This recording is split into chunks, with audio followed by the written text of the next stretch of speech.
Hi everyone. It's time for today's video based on New York Times connection game. It's basically a game where you create four groups of four words from 16 given words. You have seen the thumbnail, so you know what the first group we are discussing is. Watch to the end of this video and I will also tell you the other three groups of four words, what each word means, and what they have in common. Okay, today's first word. So this is a group of words that all of them mean, the four words, mean examine, mostly examine as an applicant. So the first word is check. And I've actually talked about check a lot. Check is a really interesting word. It can be it can be a noun, it can be a verb. And then so here, examine is to check. Can I check your progress? Or can you check? But then we have things like check out. Like, did you check that out? It's kind of like figure something out. Did you figure that fact out? Check that out. You should check that restaurant out. It's quite extraordinary. Check out. And then we have, when you go to a hotel, you have check in, check out. You check in, and then you check out. And then check up on is to check up on. Did you just come here to check up on me? Which means, did you come here to see how I am doing? Are you trying to monitor my life? Check up on. So that's another check. And then to check something off, like if you have a list, you can check that one off. Having a beard, I can check that one off, right? Having a hat, I can check that one off. Check something off a list, that means that, check as in that thing is happening. And also we have check in. I'm just here to check in, see how it's going. Check in. I just wanted to check in, as in I just wanted to come and talk or come and see the progress of things or, figure things out. So that's, check. And then as a verb. And then if you're in a restaurant, it's like check, you ask for the check. So, check as in, how much your food costs. Check, can I have the check? And then, as I said in my other video, check if it is CHECK, that's a US spelling. But in England, in UK, is CHEQUE, which is, that's for the, paper check, which is, can I have the check, which is, for the restaurant. But also you have a checking account, right? And then, so, has to do with money. Can I just write you a check? And that in England would be QUE, in the US is CK. And then we, in chess, we have checkmate, checkmate. So that's another thing. We have that in chess. And then in hockey, we have, you checked him, you kind of attacked him or something. So as I said, check is it's got many, many.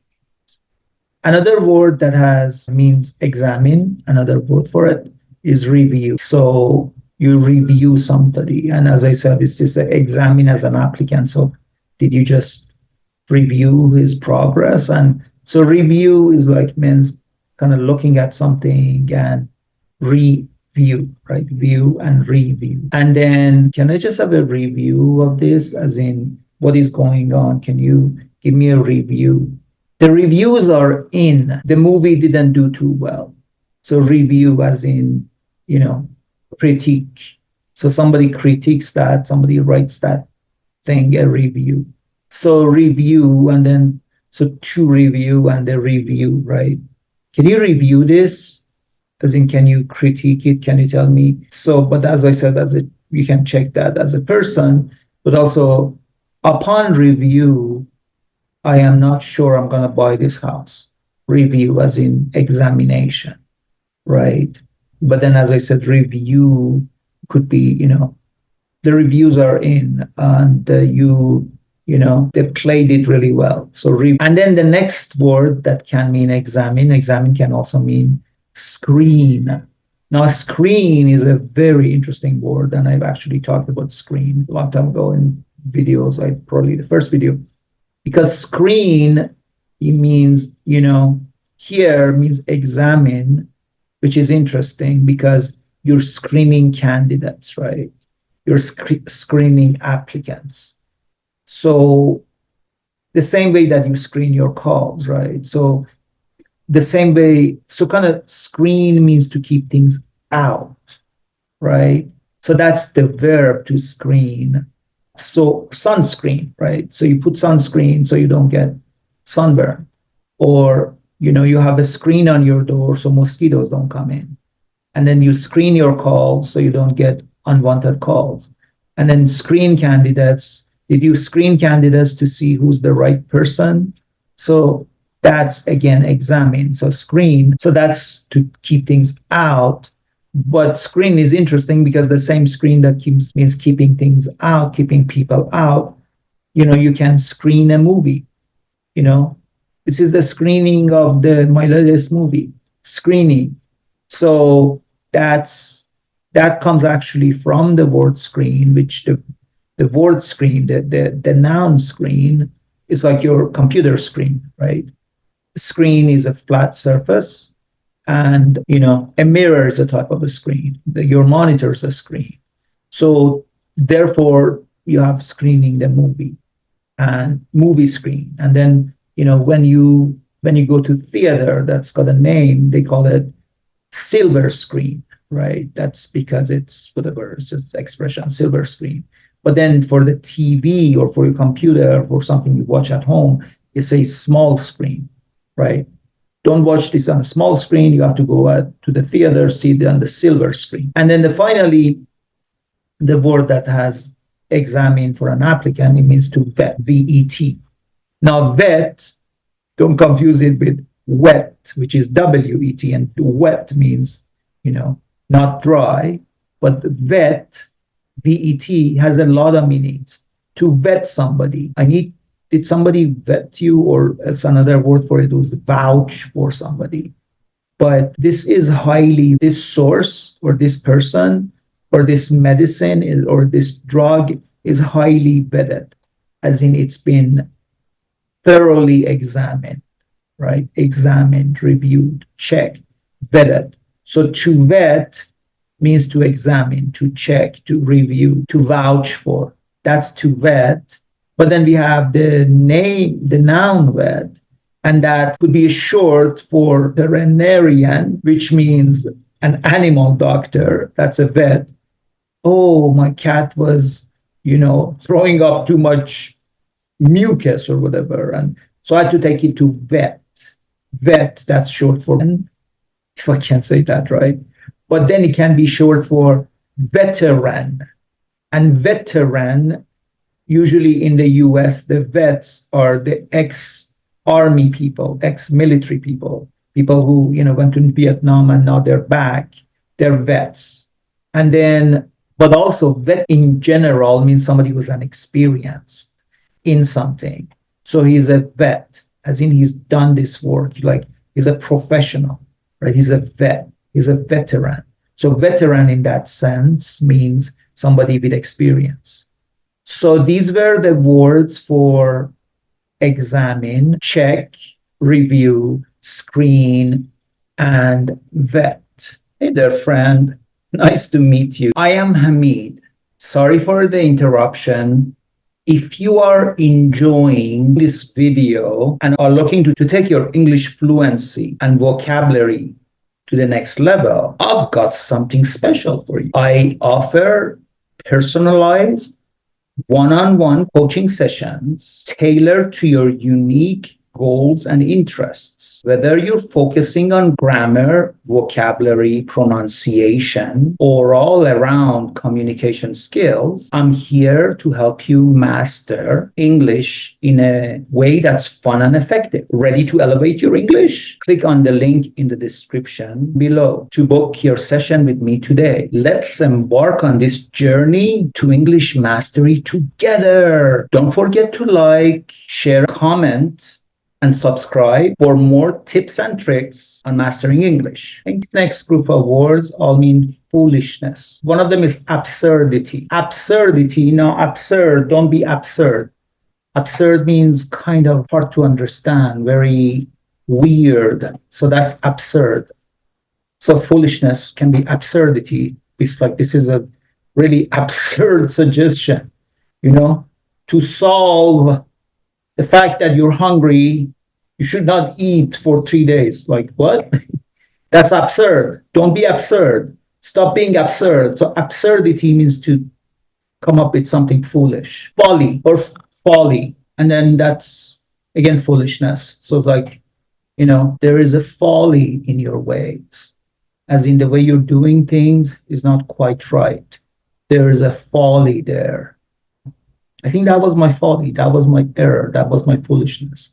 I was young and I made a lot of mistakes. So that was my folly. Foolishness can also be madness. To be mad, to be crazy. Now, mad is an interesting word because mad has many meanings. So madness also has many meanings. Madness is the noun of the adjective mad. But the thing about madness is that mad means different things across different dialects or different whatever flavors of English. So mad in the USA means angry. Like, I said this, I say this before. If you in America say, I'm mad about my flat, that means that I am angry that I have a flat tire. But to be mad in England means loving it. I'm mad about you. I'm like, I love you.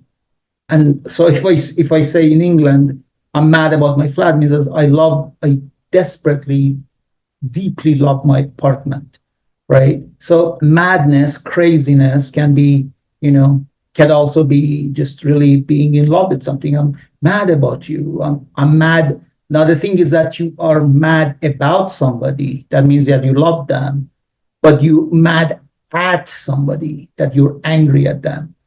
I'm so mad at you right now. You didn't come to our appointment. You didn't even contact me. You didn't even text me. Madness, right? But also means craziness, local, like absolutely nuts. So that's madness. And then we have in America this thing called March Madness, where all the college students go somewhere and get drunk and stuff. So that's madness. And we have March Madness and things like that. And then finally, foolishness can be nonsense. This is just nonsense. What you're saying is just absolutely nonsense. Nonsense. It does not make any sense. Nonsense. Sense, and the opposite of it is nonsense. This idea is common sense. This idea is sensible. But what? That's just nonsense. I think you're my mother. What are you saying? I'm younger than you. I can't be your mother. So that's nonsense. You're making no sense. You're crazy, right? So nonsense. Or I think, when I dreamt last night, I aged 10 years. Like, what the hell are you talking about? That's nonsense. And then another one, kind of the adjective does that, nonsensical. That's just nonsensical and nonsense. And now, sense is interesting because, as I said, common sense, which is not very common, but that's another story. But sense means, sense of touch, sense of hearing, sense of smelling, olfactory and oral and aural. So, oral from your mouth, whereas aural has to do with your ear. And the thing is that, so now there is interesting because we have sensible, which means, sensible, which is intelligent, which means, sound. It's an idea of sound. But then it can be sensitive, which has nothing to do with that. Sensitive, this person is highly sensitive. That means that they sense things all the time. And of course, we have the verb to sense, and sense means feeling things, getting ideas about things. So the words for foolishness or absurdity, folly, madness, and nonsense. Then we have words, these words are moving forward, and they are advance, Advance means, to go forward. That's move forward. That's simple. But then also we have advance. That's the verb, but it can be a noun. Did you pay an advance? Which means did you put a down payment? Okay.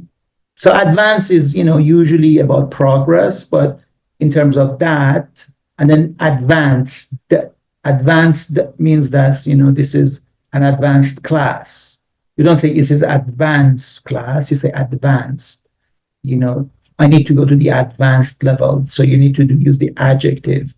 Advance is a verb. And so the next word, which means move forward, is march, right? March also, of course, is the name of the month that we are in March, right? So, but march also means to move forward. They were just marching forward. They were marching. And then march is also what, the soldiers do. They're marching. 1, 2, 3, 4, that's march. But also when you go to a protest, that's also a march. Or, there is a, demonstration, that's a march. So these are all march. These are move forward. That all mean march. Then we have progress, which is move forward. And progress again, progress means to go forward. And, it's interesting because progress means forward, and then digress, means forward, but to digress means to digress means that to kind of, oh, I'm sorry to digress. Yeah, I saw your mother, and then she was talking to me about shoes. By the way, shoes are quite interesting. So that's to digress, to kind of lose where you're going, your direction, to digress, not to digress. And so progress, and then of course the progress it can be a verb and a noun, and progress and progress, right? And so that a noun is usually progress, but progress is the verb, to progress. Everything is progressing. That's a progress. That's an advancement. That's a noun. And then we have progressive, right? Like when somebody is far left on like a political thing in the US, they're progressive. And then we have digress. Sorry. So the opposite of progress is regress. So progressive, which means forward, moving forward, regressive, which means moving backward. So, that's why regression, that's the thing that they do in therapy, and so that's a regression therapy, which means that you go back in age. So we have regress, progress, digress. Then another word for move forward is push, to push forward. And as I probably had a video on this, push means a lot of things, to push and then be pushy. Like that person is very pushy. They're kind of demanding, and they are very, almost nasty, and that's a pushy person. But to push, and push also means, push, as I said in that video, can also mean to plug, to promote, to push. I want to push this idea. I want to move it forward. I want to talk about it. But that's the last push. And push in its simplest form means to push the car, right? Don't push me. Don't pressure me. So move forward is advance, march, progress, and push. And these are the words that all come after the word deep. So one of them, the first word is cut. Now cut, in general means cutting something with something sharp, but also in movies, it's like cut, like you stop the movie, cut. And then we have an expression, cut it out, which, I talked about it in another video. We have knock it off. It's the same as cut it out, as in stop it, right? And somebody, it's like they cut me, as in they, they knifed you. That's to cut you. But also did they just cut you? As in, did they fire you? I think they cut the 3 of the players in the team, cut. So cut. And remember, again, cut is cut, short, but caught. Were you caught? As in, that's the past tense of the word catch, to be caught, or to be caught up. Were you caught up? I'm fully caught up. As in, I understand what is happening. I'm fully caught up, not caught up. Because you can have caught up. These are the cut-ups of this thing. So it's like cut-ups of a book or something. And then, so that's words after deep. One of them is cut. And then there's fake. So this is a new thing they do on internet, deep fake. But fake in general means not true. Fake is to fake, to pretend, right? I think you're just faking it. I don't think you're sick to fake. That's what sometimes women do. I'm not going to talk about that. But faking it, pretending it, making it look like, to fake. This is fake information. This is not real. This is my beard is fake. It's not real. So it's fake. Fake. That's a fake nose. Like, you can take it off, right? I can't. This is my face. But I'm saying you can be fake. And then, so we can have deep fake. And then we have deep freeze, which is, when you put something in a freeze or something. And freeze, I talked about freeze before. Freeze, means to freeze something and, put it in the freezer, actually to put it in the freezer, because your fridge has the part which is the freezer and the part that is just the refrigerator. But also freeze is what the cops tell you, freeze, as in stop, or you freeze. I was just frozen. I was like, that's frozen, that's freeze. So now it's interesting, learn this from me, that freeze means to, when the water goes ice, that's freeze. But then when ice becomes water, that's to thaw, THA. And then finally, six, the word six, deep six. So we have deep cut, deep fake, deep freeze, and deep six. And deep six, I think it's something about corpses, because they go deep six, or about killing somebody. I'm not really sure. But six doesn't have a lot of meanings. It's just the number six. Okay, see you tomorrow.